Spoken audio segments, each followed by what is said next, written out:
Agora é hora de falar com Deus. Momento de oração.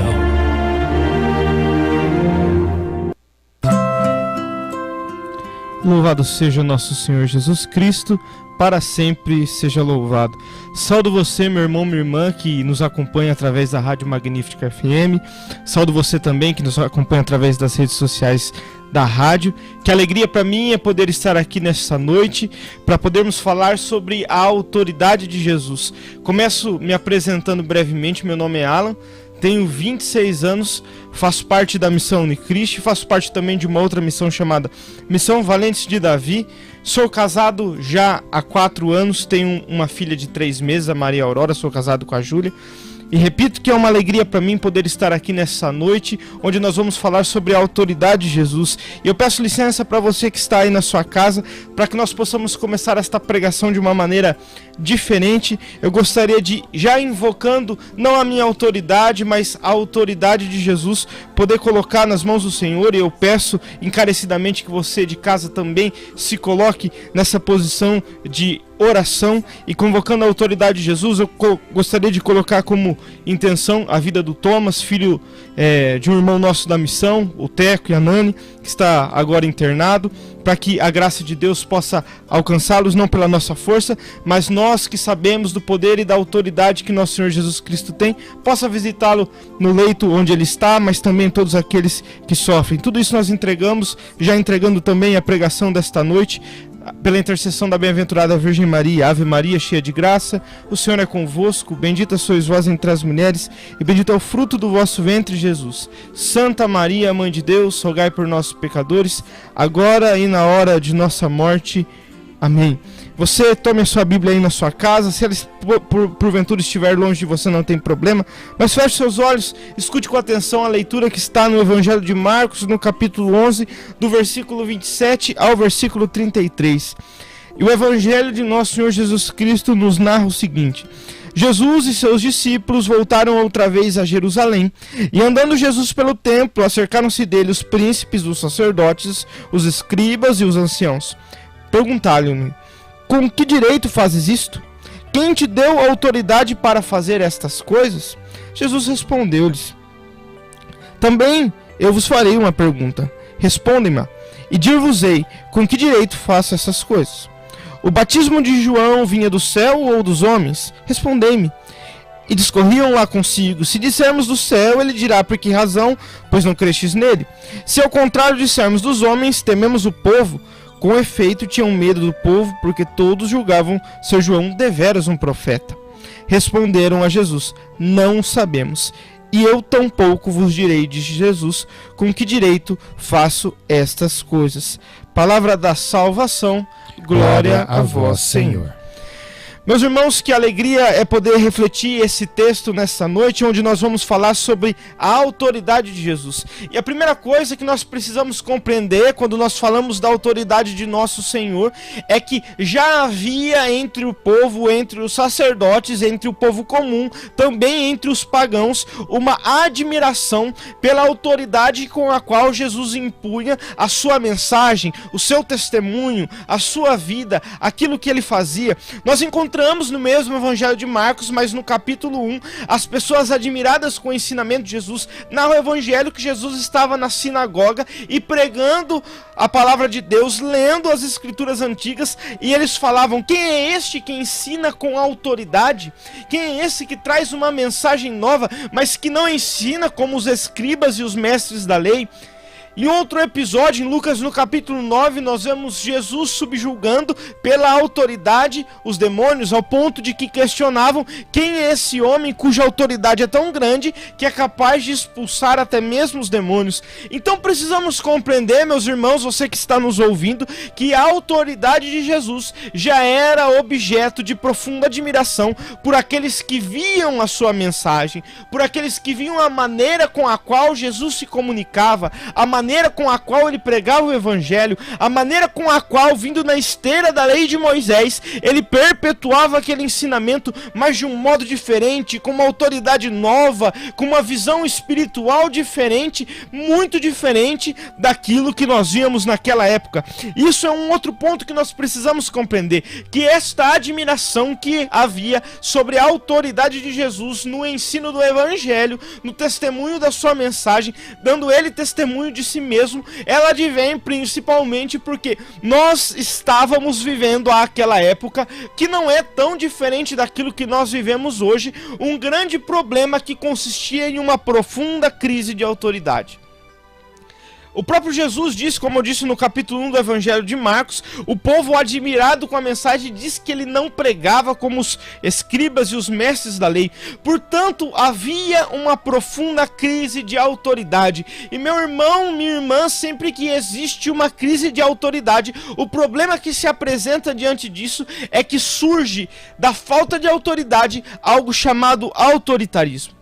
Então havia naquela época nos escribas, nos mestres da lei, nos fariseus, nos saduceus, nos sumos sacerdotes, uma coisa que não era uma autoridade com a qual o povo olhava e se admirava como admirava a autoridade de Jesus, mas era mais a presença de um autoritarismo. O povo naquela época acabava vivendo e tendo algum modo, alguma relação de submissão com o poder religioso sacerdotal, com as seitas farisaicas, as seitas judaicas da época, não porque havia neles um testemunho de autoridade. É claro que havia entre aqueles homens, bons homens que davam testemunho, podemos falar de um Nicodemos, podemos falar de um José de Arimateia, mas aquilo que nós observarmos como consenso geral é que havia uma profunda crise de autoridade manifestada por um autoritarismo, ao ponto de que os sumos sacerdotes, os fariseus, os saduceus, por vezes impunham sobre o povo um jugo com o qual eles mesmos não viviam. O próprio evangelho diz: vocês submetem e colocam fardos sobre o povo que vocês não vivem.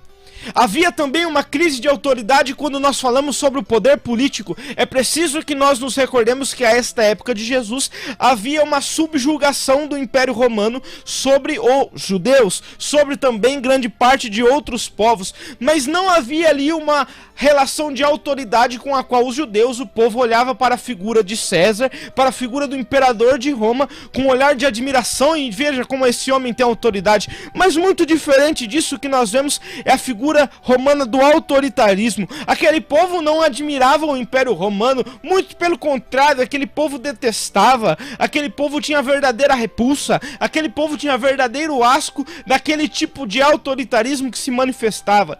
Então, o poder com o qual o Império Romano submetia povos e nações não era uma autoridade genuína, mas senão um autoritarismo que era imposto pelo uso da força.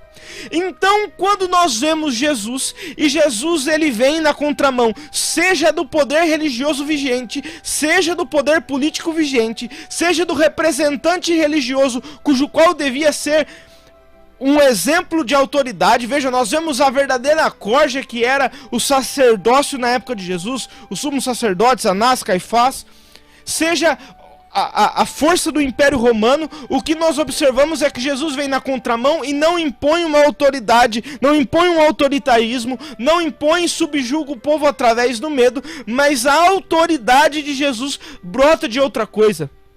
As pessoas seguiam Jesus pelo testemunho que ele dava. As pessoas seguiam Jesus pela maneira com que ele falava. A autoridade de Jesus era algo inerente à sua pessoa. Jesus falava e as pessoas viam nele autoridade. Jesus andava e as pessoas viam nele autoridade. Jesus curava e as pessoas viram nele autoridade. Porque veja, havia um fenômeno naquela época que era conhecido como o fenômeno dos taumaturgos. Então as pessoas não admiravam a força de Jesus pelos milagres, porque o que eram os taumaturgos? Eram homens que realizavam sinais e prodígios. Haviam homens na época de Jesus que realizavam milagres. Haviam homens na época de Jesus que expulsavam demônios, seja eles vindo pelo poder de Deus, porque eram homens genuinamente filhos de Deus, seja porque usavam outros poderes ocultos. Mas a grande realidade, meu irmão e minha irmã, é que haviam pessoas que faziam sinais semelhantes àqueles que Jesus fazia, ao menos aos olhos humanos. Então a autoridade que emanava de Jesus não estava necessariamente ligada a seus feitos, porque haviam outros que também faziam, haviam os falsos profetas, haviam os milagreiros, mas a autoridade de Jesus era algo muito mais natural, algo muito mais da sua pessoa, que exalava Jesus. Nós vemos que o evangelho narra muitas vezes uma grande multidão que seguia Jesus. Jesus andava de localidade em localidade. Em um determinado momento também no evangelho de Marcos, nós vemos que Jesus, depois de ter mandado seus apóstolos em missão e eles terem retornado, Jesus diz: vamos nos afastar e descansar um pouco. Mas nós vemos que uma grande multidão seguia Jesus, que se compadecia daquela multidão e falava a eles. E assim nós vemos com uma vasta informação nos evangelhos acontecimentos semelhantes em que as pessoas, admiradas pela autoridade natural que Jesus tinha, as pessoas indo e seguindo Jesus para onde quer que ele fosse. Portanto, o que eu gostaria de traçar aqui como um paralelo interessante para nós, já no início desta pregação, é que a autoridade de Jesus diferia em muito daquilo que nós sequer podemos chamar de autoridade, senão de autoritarismo, dos grandes líderes daquela época, sejam os do Império Romano, seja também os líderes religiosos. A autoridade de Jesus era uma autoridade diferente, que chamava a atenção, que atraía o olhar, que fazia com que as pessoas olhavam com admiração, a ponto de que esta inveja que brotava desta autoridade natural de Jesus levou, nesse trecho que nós acabamos de ler do Evangelho de Marcos, os escribas, os fariseus, indo até Jesus para cutucá-lo, para provocá-lo, para tentar colocá-lo em uma sinuca de bico, para que ele então pudesse ter ficado numa situação desconfortável. Mas o que nós vemos é a grande habilidade de Jesus em sair dessa situação. Mas veja, a autoridade de Jesus era tão diferente, que era tão notada pelo povo, que era notada também pelos religiosos, que era notado também pelo Império Romano, que era notado também por toda a gente, que nós víamos de tal modo esta realidade, que nós podíamos observar que isso brotava inveja, isso gerava tantas e tantas coisas, porque a autoridade de Jesus era diferente do autoritarismo político e religioso que nós víamos naquela época. Então esta é a primeira coisa que nós precisamos entender. Mas se a autoridade de Jesus ela não brota desse medo que o autoritarismo desses homens brotava, de onde vem a autoridade de Jesus? Porque esta pergunta que fazem os fariseus, e esta pergunta que nós também podemos fazer: da onde vem a autoridade de Jesus? Da onde vem a autoridade de nosso Senhor? Para isso nós precisamos ir um pouco na raiz etimológica desta palavra autoridade. E esta palavra autoridade possui a sua raiz numa palavra latina, augere. E esta palavra é a mesma palavra que é utilizada como raiz da palavra autor. Ou seja, nós podemos presumir aqui que no latim a autoridade é algo que deriva diretamente do autor. Portanto, tem autoridade sobre algo aquele que foi o autor desse algo. E aí nós podemos começar a compreender da onde vinha a autoridade de Jesus. Porque, meu irmão, se nós lemos o capítulo 1 e o capítulo 2 do livro do Gênesis, onde nós podemos acompanhar a narrativa da criação do mundo, nós vamos ver que nesta narrativa, por vezes, o hagiógrafo, isso é, o escritor sagrado, aquele que escreveu o texto do livro do Gênesis, diz que quando as coisas iam sendo criadas, faz o firmamento do céu, a terra, separa a terra da água, o céu, faça o dia, faça a noite, as criaturas da água, as criaturas da terra, nós vemos que muitas vezes é utilizado o plural. Isso é, isso nos mostra que na criação do mundo, Deus cria junto com Jesus Cristo e com o Espírito Santo que já pairava sobre as águas, quando ainda a terra era vazia e disforme. E para confirmar aquilo que eu estou dizendo, nós vemos no prólogo do Evangelho de João, no capítulo 1, dizendo que no princípio era o Verbo, e o Verbo estava com Deus, e o Verbo era Deus. Se o Verbo estava com Deus, como nós rezamos aqui no início dessa noite, no credo niceno constantinopolitano, consubstancial ao Pai, ou seja, da mesma substância do Pai, sendo Jesus também Deus, sendo um um com Deus, sendo filho de Deus, e estando ele é o autor. Portanto, a autoridade de Jesus vem da sua criação. Ele é o criador de todas as coisas. Ele é o soberano sobre todas as coisas. Ele é o Senhor absoluto de tudo. Portanto, nós vemos, por exemplo, quando Jesus é capturado, preso para viver a sua paixão, morte e ressurreição, coisa que nós meditamos há pouco tempo, nós ainda estamos vivendo o tempo pascal, mas quando nós fazemos essa profunda meditação dos mistérios da paixão do Senhor, nós encontramos na narrativa da paixão um episódio em que Pôncio Pilatos diz a Jesus: você não sabe que eu tenho autoridade para te soltar ou para te prender? Ao ponto de que nós vemos Jesus falando o seguinte: nenhuma autoridade vos seria dado, senão pelo meu Pai que está no céu. Portanto, a autoridade de Jesus vem justamente da sua consubstancialidade ao Pai. Jesus é um com o Pai, um único Deus, o mistério da Santíssima Trindade. Nisso consiste a autoridade de Jesus. Mas aí, meus irmãos, nós encontramos uma problemática. Porque nós lemos na carta de São Paulo aos Filipenses, no capítulo 2, que quando Jesus se encarnou, e a palavra diz assim, ele não se usurpou da sua condição de ser igual a Deus, mas se fez homem, se fez escravo do homem. Então, quando nós lemos nesta carta de São Paulo aos Filipenses que Jesus não se usurpa da sua condição do ser igual a Deus quando se faz homem, nós também precisamos entender que então esta autoridade de Jesus, ainda que fosse 100% Deus e 100% homem, como nos ensina a teologia dogmática da igreja, nós precisamos entender também que a autoridade de Jesus não vinha diretamente da sua natureza divina, porque ele não se usurpa dela. Portanto, nós lemos nos evangelhos que sempre que Jesus vai realizar um milagre, sempre que Jesus vai realizar uma cura, sempre que Jesus vai realizar algum grande feito, ele o faz rogando ao Pai, porque não se usurpa da sua condição de ser igual a Deus, de ser consubstancial ao Pai, mas ele se faz homem, e nós precisamos entender que a natureza humana de Jesus sozinha nada podia fazer. Como ele não se usurpa da sua condição de ser igual a Deus, nós ficamos com a seguinte questão: então de onde vem a autoridade de Jesus? Nós já entendemos que Jesus tem uma autoridade natural, essencial, existencial do ser igual a Deus. Ele é Deus, portanto autor de tudo, e portanto tem uma autoridade natural. Mas quando Jesus no mistério da encarnação não se usurpa dessa condição, de onde vem esta autoridade de Jesus? E nós podemos encontrar isso com muita clareza quando Jesus começa o seu ministério apostólico, quando acontece a descida do Espírito Santo sobre ele, por ocasião dos batismos das águas de São João Batista, o Pai falando: este é meu Filho muito amado, no qual coloco todo o meu agrado, em outras traduções, toda a minha complacência. Então nós encontramos ali a manifestação de Deus. Deus derrama sobre Jesus a autoridade que, apesar de essencialmente já ter, por não querer usar, Deus derrama sobre Jesus este poder, esta autoridade, essa soberania sobre todas as coisas. Então a autoridade de Jesus, ela brota verdadeiramente desta situação de que Jesus se esvazia. Um esvaziamento, do grego kenosis. Jesus se esvazia e o Pai derrama sobre ele a graça. E Jesus, ele faz isso para nos dar um exemplo, porque nós podemos estar aqui perguntando o que afinal de contas a autoridade de Jesus tem a ver comigo. O que a autoridade de Jesus pode impactar em minha vida espiritual?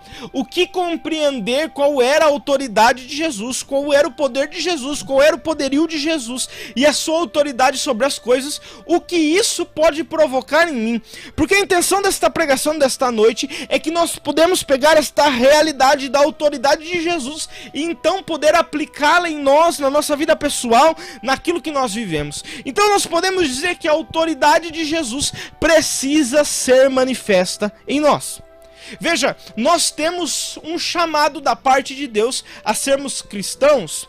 Os cristãos primitivos chamavam isso de alter Christi, ou seja, outro Cristo. Nós somos chamados a viver o mistério que São Paulo chama de mistério de conformidade com Cristo. Nós precisamos se assemelhar a Ele, viver aquilo que disse São Paulo: já não sou mais eu quem vivo, mas é Cristo que vive em mim. Então a vocação primeira do homem, coisa que está expresso no Concílio Vaticano II, na Constituição Dogmática Lumen Gentium, da vocação universal à santidade, que está em Levíticos 19, versículo 2, que está no Evangelho de Mateus, capítulo 5, versículo 48, é a vida de santidade, é se conformar a Cristo, é se tornar um com Cristo, é ser santo com Cristo, é ser perfeito com Cristo, e portanto, sendo um com Cristo, se assemelhando a Ele, se conformando a Ele, nós somos chamados também em áreas específicas, em lugares nos quais Deus nos colocou, a exercer, não pela nossa força, não pelas nossas qualidades, e não pelo nosso intelecto,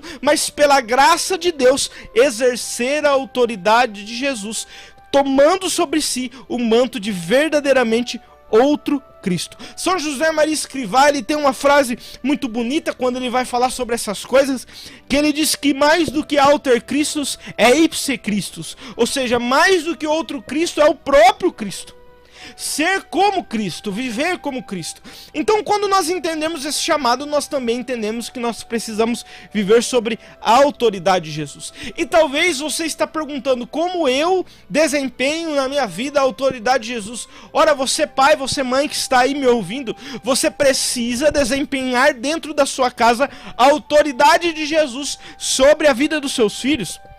Você, meu irmão, minha irmã, que é coordenador de pastoral ao movimento, você que é coordenador de grupo de oração, você que é um coordenador de ministério, você precisa exercer a autoridade de Cristo aonde Deus te colocou, aonde Deus te plantou. Você que é um ministeriado, você que é um ministro de pregação, um ministro de louvor, você que é um intercessor, você que é um ministro de artes, não importa aonde você atue, aonde Deus tenha te colocado, qual é a vocação ministerial com a qual Deus tenha te chamado, seja uma vocação matrimonial, seja uma vocação sacerdotal, seja uma vocação religiosa, celibatária, nós precisamos compreender que aonde Deus colocou, nós precisamos exercer esse ministério, porque precisamos compreender que a palavra ministério é uma palavra que vem de serviço, ou seja, o ministro é aquele que serve, nós precisamos servir com a autoridade de Cristo, porque o que Cristo espera, meu irmão, minha irmã, de mim, de você, é que nós possamos exercer a evangelização,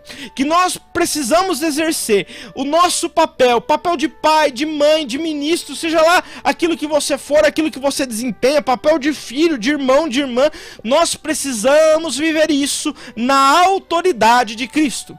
Nós precisamos viver e vivenciar estas coisas abarcados pela autoridade de nosso Senhor Jesus Cristo.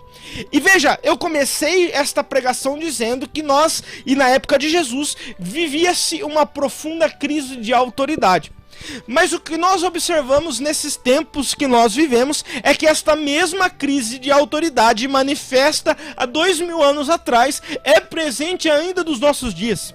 Veja, nós vivemos em uma profunda crise de autoridade. Quando nós falamos da família, nós vemos uma profunda inversão de valores. Nós vemos pais e mães que já não têm mais autoridade sobre seus filhos. Nós vemos lares onde os filhos mandam nos pais. Nós vemos lares que a desestrutura tornou-se tão grande que não há mais hierarquia, onde filhos desrespeitam os pais, onde pais importunam indevidamente os filhos, porque já não tem mais autoridade, portanto descambam no autoritarismo parecido com o autoritarismo dos sumos sacerdotes da época de Jesus, parecido com o autoritarismo do Império Romano, porque já não se tem a autoridade genuína de Cristo. Nós vemos as pessoas desempenhando papéis dentro da igreja, dentro de faixas pastorais, dentro de movimentos, pessoas que têm pregado sem autoridade, pessoas que têm cantado sem autoridade, pessoas que têm rezado sem autoridade, pessoas que têm orado sem autoridade, pessoas que têm desempenhado papéis diversos na igreja, porque é assim que ela é, mas que têm vivido longe disso. O ministério vazio, o ministério que não causa mais impacto, o ministério onde nós vemos que não há mais autoridade. Veja, o que chamava a atenção daquele povo em Jesus era com que a maneira com que ele falava era diferente. Portanto, meu irmão, você, pai e mãe, cristão, católico, você precisa ser um pai e uma mãe diferente daquilo que o mundo vive. Um pai e uma mãe cheia da autoridade dada por Cristo. Você, meu irmão, que é pregador, você precisa pregar cheio da autoridade de Cristo.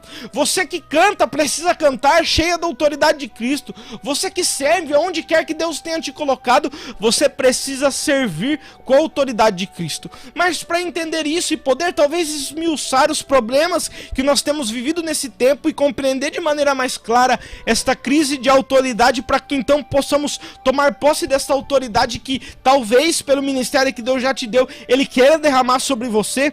Nós precisamos entender de onde vêm as características desta autoridade. Primeiro, nós precisamos entender que a autoridade está contida na verdade. A verdade é sinal de autoridade, porque, meus irmãos, a verdade é algo incontrolável, a verdade é algo manifesto, a verdade é uma pessoa. Jesus disse: eu sou o caminho, a verdade e a vida. Portanto, a autoridade se manifesta no uso da verdade. Portanto, nós precisamos viver a verdade dentro das nossas casas, precisamos viver na verdade. Precisamos colocar o reinado da verdade dentro dos nossos lares, a verdade que é Cristo. Porque veja, o que nós temos observado talvez é que, por mais que talvez meu irmão, minha irmã, e aqui não estou te julgando, não sei quem está me ouvindo, mas talvez você, ainda que se diga católico, ainda que se diga cristão, ainda que talvez você já tenha uma vida e uma longa caminhada na presença de Deus, você tenha andado na presença de Deus, você tem caminhado com Deus, ou ao menos assim você pensa há tantos anos, mas talvez a grande realidade é que esta verdade não está com você. Veja, eu dou um exemplo. Você sabe aquelas pessoas que muitas vezes pegam a doutrina católica e então escolhem aquela parte que desejam viver? Talvez existe algo dentro da fé católica e você diga: eu não concordo com isso, eu não concordo com aquilo, e você prefere, para viver então a sua vida de pecado, ou para viver então as suas próprias convicções, as suas próprias ideologias, os seus próprios ideais, você tem sepultado a verdade, e portanto esta autoridade de Jesus tem fugido de você, porque a autoridade de Jesus é uma autoridade que está contida na verdade das coisas. As coisas são como são. Talvez você que tem desempenhado o seu ministério, viva o seu ministério na verdade, sirva o Senhor na sua faixa pastoral na verdade, não escolha a parte que você deseja abraçar, mas é preciso que nós abraçamos a Cristo e vivenciamos uma vida em verdade, porque a verdade é nosso Senhor. Entenda, meu irmão, se nós escolhemos uma parte da verdade, nós não estamos abraçando a Cristo por inteiro. Porque a verdade não é um objeto, a verdade, ao contrário do que dizem hoje os grandes filósofos desse mundo, a verdade não é algo relativo, mas a verdade é uma pessoa, a verdade é nosso Senhor Jesus Cristo. E se você escolhe partes desta verdade para que você viva, você está colhendo e está abraçando Cristo pela metade, e Deus quer o tudo, Deus quer por inteiro. Ou nós nos entregamos por inteiro, ou nós consagramos inteiramente a nossa família, o nosso ministério, a nossa casa, o nosso trabalho nas mãos do Senhor, abraçamos com totalidade esta verdade, ou então, meu irmão, nós vamos começar a sufocar e nós vamos começar a minguar, porque a autoridade de Cristo começará a se afastar de nós, porque já não é mais uma autoridade baseada na verdade. O discurso de Jesus chamava muita atenção porque era um discurso montado na verdade. Muitos à época de Jesus, o que não é diferente desses tempos, deturpam a lei, deturpam a palavra, deturpam o evangelho, deturpam a doutrina para o seu bel prazer. Mas a mensagem de Jesus chamava a atenção porque era uma mensagem montada na verdade. E a verdade, meus irmãos, é indestrutível.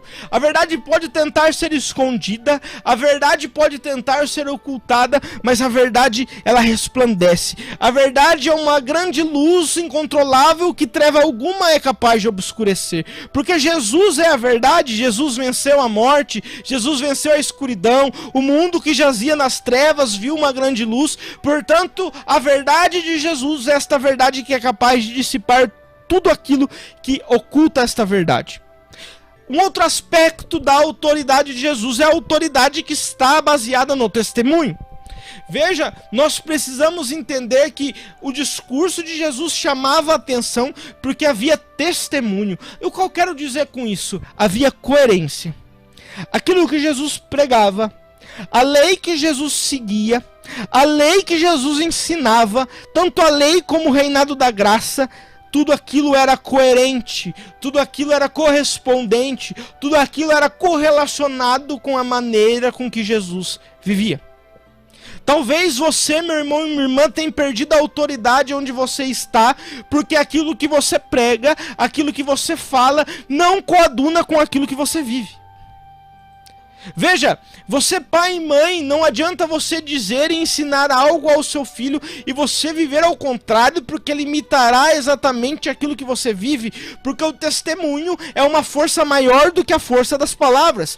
Me recordo de uma passagem da vida de São Francisco de Assis, em que ele e um irmão Frei caminham e São Francisco chama para pregar nas praças, e assim eles andam e caminham e vão andando e retornam sem que Francisco tenha dado uma palavra sequer, ao ponto de que o irmão diz: veja, nós não iríamos pregar, e Francisco diz: nós já pregamos, porque o testemunho de vida de Francisco era tão coerente que a sua simples imagem, que aonde ele andava, com que a maneira com que ele se comportava, a maneira com que ele se vestia, resplandecia perfeitamente aquilo que ele era.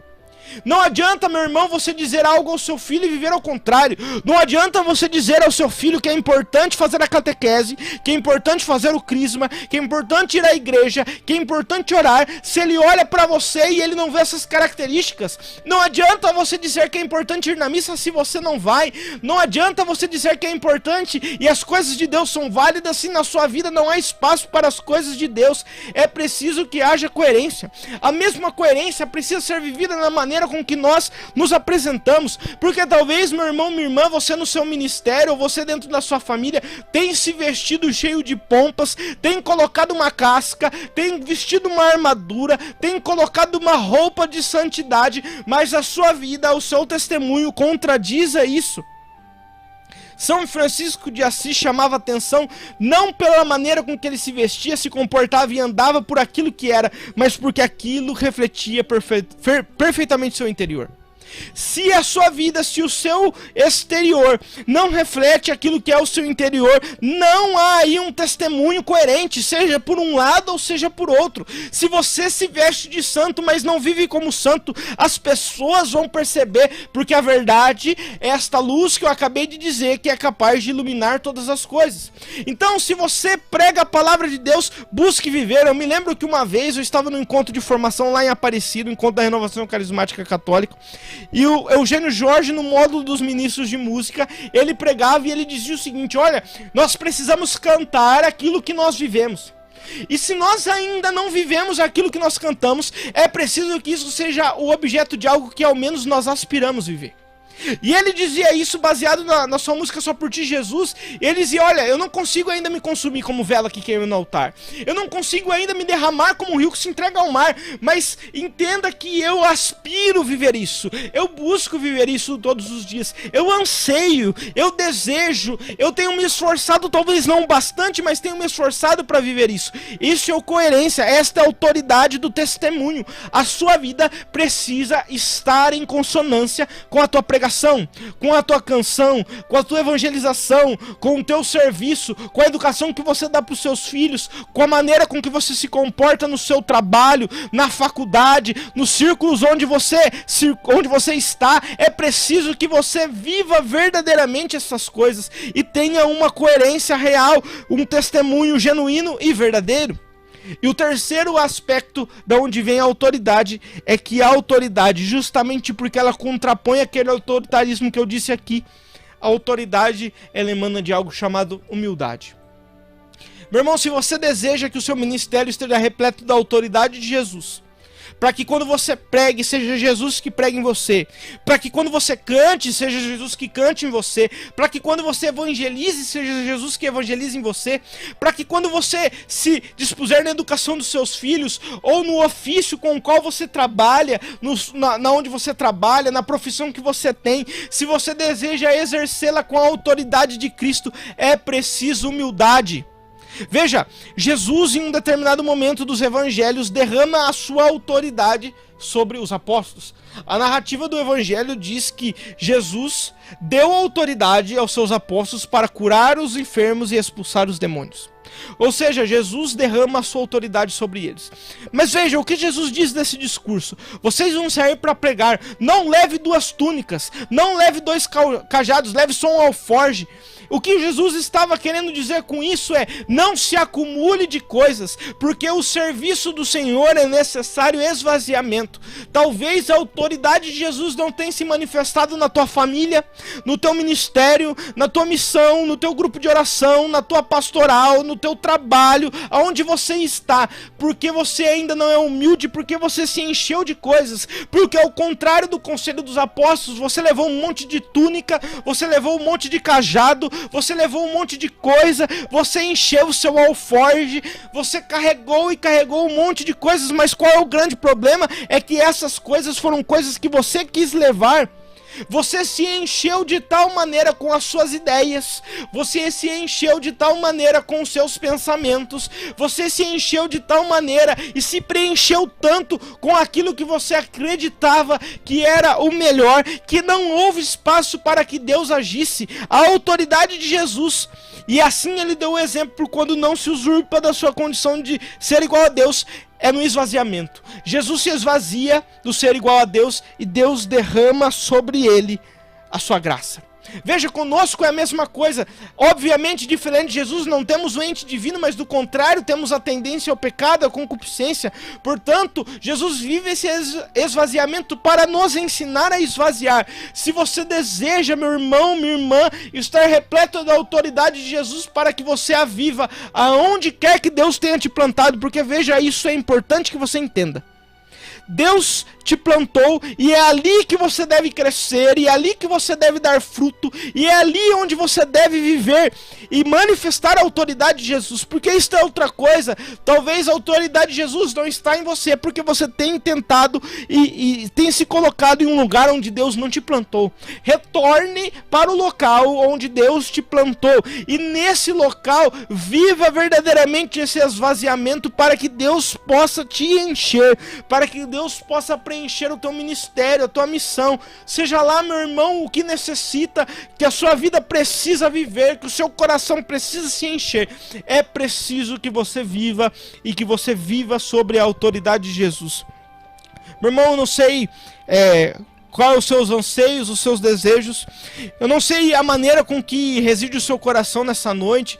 Não sei se você tem se enchido de preocupação. O Senhor colocava no meu coração que muitas pessoas estão preocupadas com seus grupos. Muitas pessoas estão preocupadas com as suas pastorais, com seus movimentos, porque eles estão definhando, porque eles estão caminhando para o final, e você vê que é necessário que a autoridade de Jesus seja derramado nesse grupo. Eu não sei qual é a maneira do seu coração, mas meu irmão, minha irmã, se você deseja que a autoridade de Jesus seja derramada sobre você, para que não seja mais uma vida de autoritarismo, para que não seja mais uma coisa vazia e sem autoridade banal, mas que para que tudo aquilo que você faça, o seu grupo faça, aonde quer que você esteja, o seu grupo de pessoas realize. Se você deseja que a autoridade de Jesus enche seu coração, convido você a fechar os seus olhos agora. Feche seus olhos aonde quer que você esteja. Se você não pode fechar os olhos por um motivo ou outro, concentre-se, coloque o seu coração em Deus, corações ao alto. E nesse momento, eu quero pedir que você viva este mistério. Fala: Senhor, eu talvez não tenha caminhado na verdade. A minha autoridade tem se baseado em mentiras. A minha autoridade tem se baseado em meias verdades e, portanto, nem autoridade é. Senhor, eu tenho me balançado. A tua autoridade não tem se manifestado no meu grupo. A tua autoridade não tem se manifestado no meu ministério. A sua autoridade não tem se manifestado na minha paternidade, na minha maternidade. A sua autoridade não tem se manifestado na minha família, porque eu tenho vivido na mentira, porque eu tenho caminhado na mentira, ou porque, Senhor, eu tenho vivido nas inverdades, nas meias verdades. Eu tenho escolhido, Senhor, as verdades que eu quero viver. Fale para o Senhor agora: Senhor, talvez a sua autoridade não esteja sendo derramada porque o meu testemunho não tem sido coerente, porque a minha vida tem caminhado em outra direção, porque apesar de eu pregar uma coisa, eu tenho andado num caminho diferente desse, porque ainda que eu diga alguma coisa, a minha vida está em contraposição àquilo. Senhor, talvez a sua autoridade não tenha se derramado porque a soberba tomou conta do meu coração, a arrogância, não há lugar à humildade, eu me encho de mim mim, eu acho que eu sou bom o suficiente, eu acho que eu sou o cara, eu acho que eu consigo fazer tudo sozinho, que eu sou o melhor e eu tenho impedido, Senhor, que a sua autoridade seja derramada.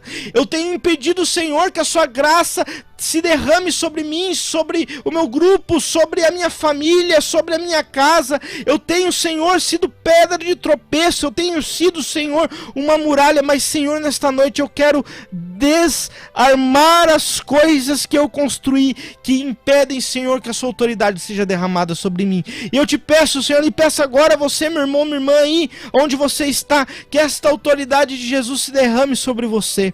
Que nessa canção, meu irmão, minha irmã, o seu coração se abra verdadeiramente, porque veja, para a graça de Deus não há barreiras. Não importa se eu estou aqui na rádio e você está a quilômetros de distância da onde eu estou, a graça de Deus, através das ondas de rádio, através das mídias sociais, através de onde quer que seja que essa mensagem está chegando agora nos seus ouvidos, é preciso que você entenda que ela é capaz de transformar, e tudo aquilo que estava desautorizado, tudo aquilo que não tinha mais autoridade, ou tudo aquilo onde reinava o autoritarismo, reinará a autoridade de nosso Senhor Jesus Cristo. Abra o coração e nessa canção entregue a sua vida, a sua casa, o seu ministério à autoridade de Jesus.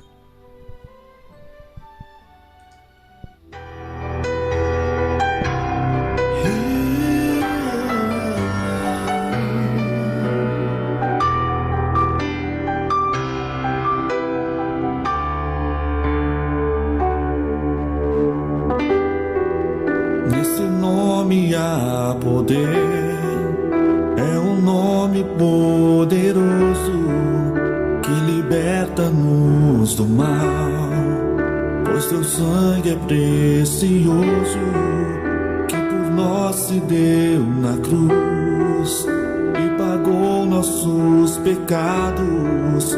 Hoje somos vencedores, já não somos derrotados.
Meu irmão, minha irmã, o desejo do meu coração é que esta mensagem, esta palavra que foi aqui proclamada possa encontrar em você um terreno fértil, para que no tempo favorável esta semente possa crescer e dar os frutos. Louvo e bendigo a Deus pela sua vida, agradeço a Rádio Magnífica pela oportunidade de poder estar aqui, agradeço você que nos escutou até aqui e continuará nos ouvindo ao decorrer deste programa. Bendito seja Deus pela sua vida. Peço somente que você continue em oração pelo Thomas, uma criança, tem 45 dias, reze por ele para sua recuperação. Também pelos pais, são nossos irmãos de missão, para que Deus os conserve, que Deus dê a força necessária. Peço também que você siga a Missão Unicriste nas redes sociais, no Instagram, no Facebook, também no YouTube. É só colocar lá a Missão Unicriste com TH no final. Também a Missão Valente de Davi, mas aí somente no Facebook e no Instagram, Missão Valente de Davi. E me siga também no Instagram, Alan Zag, é só colocar ali, você vai encontrar. Siga também a Rádio Magnífica nas redes sociais e continue acompanhando esse programa, como toda essa rádio é uma ideia de Deus. Louvado seja nosso Senhor Jesus Cristo, para sempre seja louvado. Reparou nossos pecados, hoje somos vencedores, já não somos derrotados. O inimigo tenta nos convencer que já não há mais razão pra viver, e Jesus então estende tuas mãos e nos faz acreditar que Ele é a salvação.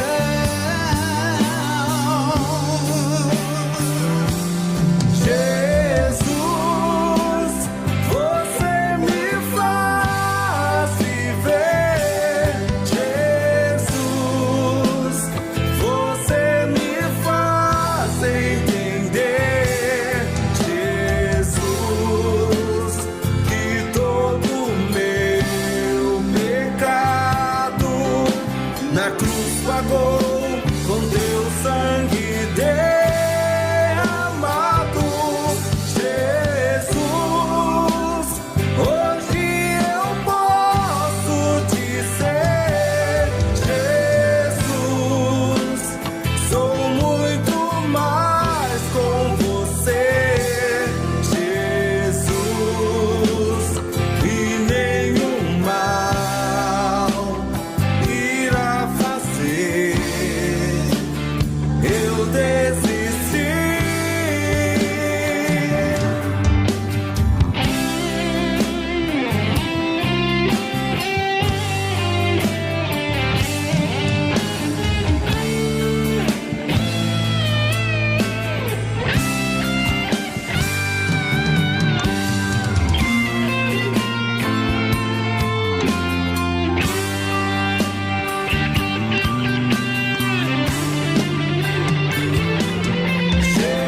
Jesus, você me faz viver. Jesus, você me faz entender. Jesus, que todo meu pecado na cruz pagou com teu sangue derramado. Jesus, hoje eu posso dizer: Jesus, sou muito mais com você. Jesus, e nenhum mal irá fazer eu desistir. Jesus, você me faz viver. Jesus, você me faz entender. Jesus. Vibe Cristo, volta já. Rádio Magnífica, ZYM 693, FM 103,5 MHz. Emissora educativa da Fundação Nossa Senhora das Dores, Limeira, São Paulo. Uma ideia de Deus. Magnífica.